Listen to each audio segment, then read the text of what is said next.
Last week, not only was it announced that actor Jon Bernthal was going to join the cast of Marvel's Daredevil on Netflix, but that he was also going to be playing the Punisher. This is incredible. Not only have Marvel announced that one of their most popular characters is going to be joining one of their most popular series, but they've already got an actor picked out. That's unbelievable. And while I'm sure his depiction will be spot on, I thought we could take this time to look back at the last few times they tried to put the Punisher in a live-action setting and see how we can do things a little bit differently to get the purest Punisher ever on screen.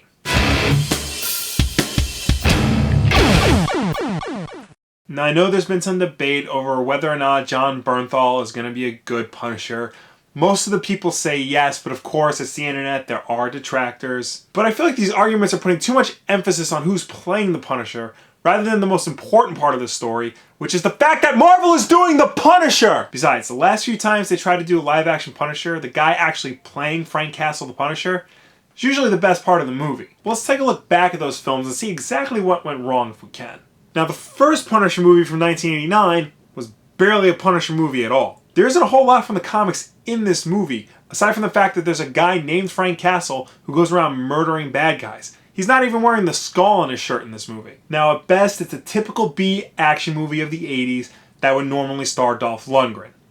At worst, it's a typical 80s B action movie that stars Dolph Lundgren. Not saying Dolph Lundgren was a bad Punisher, just saying that he's not always in the best movies. Now, Punisher 2004, I remember a lot of my peers liking, but I could never get into it. It's certainly closer to the comics, but only just. It can never decide on a proper tone, whether it's a little bit goofy or really stern and serious. Plus, he barely acts like the Punisher in this movie. The Punisher would never set up a fire hydrant to get a guy a parking ticket. He would shoot that guy in the face. That said, Thomas Jane is still probably the best live-action Punisher to date, and that short film Dirty Laundry he did, as well as that PS2 game, are proof positive that given the right material, he could do excellent things with the character. Now, Punisher Warzone from 2008 may be the best Punisher movie, but best is in quotes. It's very over the top with the kind of outlandish violence you would have seen in a Garth Ennis era Punisher story, but aside from that, there's really nothing else to it. There's nothing below the surface, it's just blood and guts and action. That said,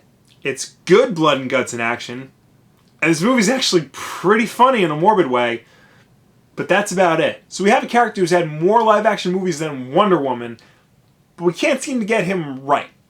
Why is that? I mean, it's not like this is a unique concept. The idea of a man seeking revenge on the people who murdered his family using pure gun violence has been done before and been done really well. Death Wish, John Wick, Death Sentence, The Brave One all tell stories about somebody who's lost someone to gang violence and then takes the law into their own hands to exact revenge. And they're all excellent movies.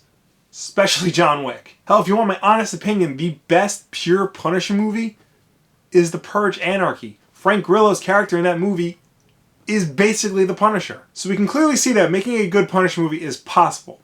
How do we make that happen? Well, first things first, we need to remember that the Punisher is human, more so than any Marvel character. He hurts, he bleeds, he gets into brutal fistfights, which, yes, I know sounds a lot like Daredevil, but Frank Castle is not a ninja. He gets into more like boxing fights. But the story should never portray Frank Castle as a person. More like a force of nature, somebody who's determined on finishing his mission. That mission, of course, wiping out crime with as much prejudice as possible. The people around him are the real main characters. They evolve and change over the course of the story, not him. Which is why I think it's good that he's not getting his own series, at least not yet. Show him as an unstoppable force and how the world around him is reacting. This is a guy who's essentially doing the same thing that Daredevil's doing in a way that Daredevil does not approve of. So the season should really be about how Matt Murdock is dealing with this guy, not so much how Frank Castle is dealing with Matt Murdock. And while the films I mentioned before all show their protagonists dealing with loss and pain and the weight of what they're doing, what sets Frank Castle apart from all of them is that he has no more left to give. And seeing how Daredevil deals with somebody who's so determined in his mission that he's not willing to listen to anyone around him, that should be the most interesting part. Also, don't skip on the violence. Punisher has been known, especially within the last 20 years, of being just cartoonishly violent. In the end, he's a pretty easy character to get right if you ask me. Just don't try to overthink it, and before you know it, you'll have the best Punisher in live action. Hopefully, this will lead to his own Netflix series, which please let that be a thing. What do you guys think of the Punisher joining the Daredevil cast? Do you think this is a good fit? Do you think Jon Bernthal is a good choice? Let me know down below, or anywhere on the internet. And of course, stay tuned to this Friday because Bob will be giving you his thoughts and opinions of what he saw at E3 2015 this year.